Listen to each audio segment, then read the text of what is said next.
And the reason for that, inputs and outputs, the black box, is something called variable scope. Whenever we talk about variable scope, we talk about sort of what universe the variable lives in.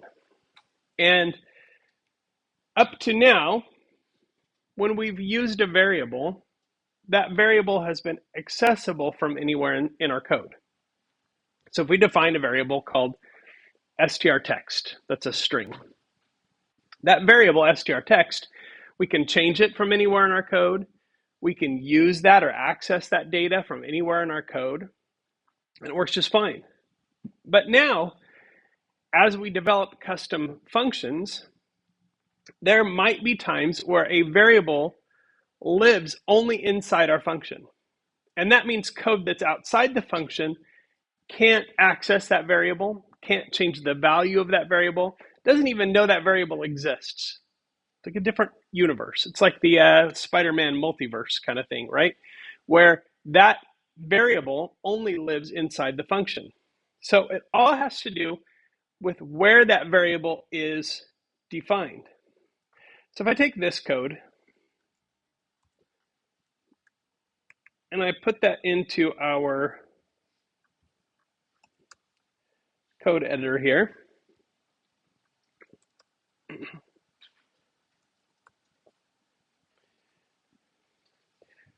and got to fix some indentation issues here.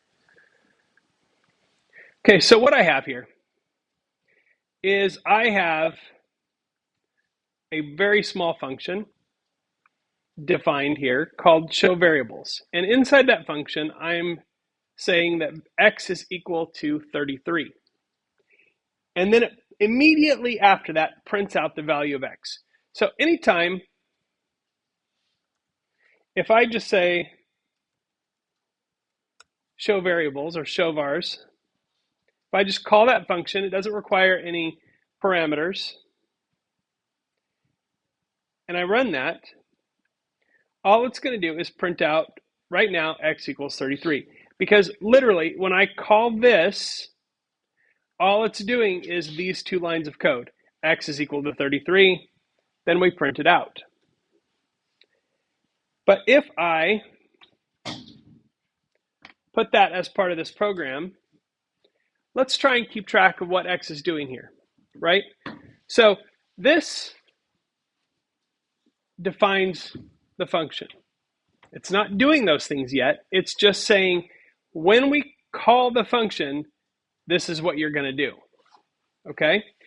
So once we define the function, we get down here to the meat of our program, or the main part of our program. And the first thing we do is we say x is equal to 20. So right now, x is equal to 20. So we print it out on the next line, and it says x equals 20. Right after that, we are calling the function, right? We're using that. So we're saying execute these two lines of code. And in this first line of the function, we're saying x is now equal to 33. And then we print it out on the very next line, and it says x equals 33.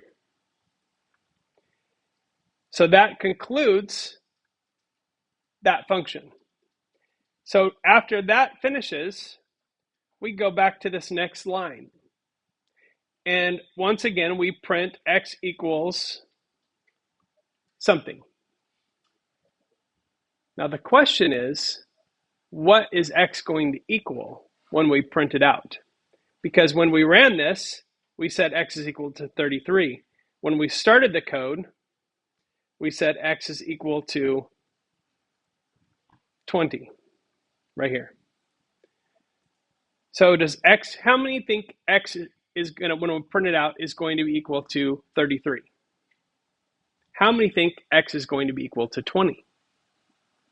Okay, the vast majority of you, and that's correct. So we have two variables that are named exactly the same thing, but they don't know each other exists, right? Just like Spider-Man from different multiverses, they don't know that the other Spider-Man exists. They look the same, they have the same name, whatever, but they don't interact with each other.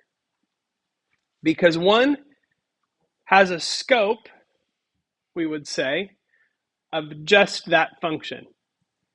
So this X gets created, used, and then when the function ends, that X no longer exists. Very short lifespan. This X gets created, used. This has nothing to do with it, and then used one more time.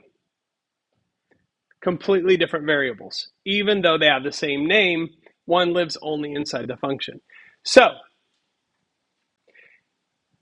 I would say, for the sake of not confusing yourself, you may not want to write programs that look like this.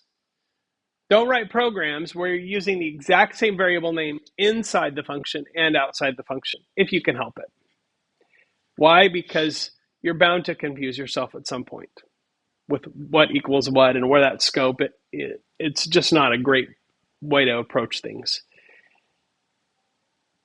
So, but if you do, you need to keep track of what's what. So that is variable scope, something to be aware of when you're creating those.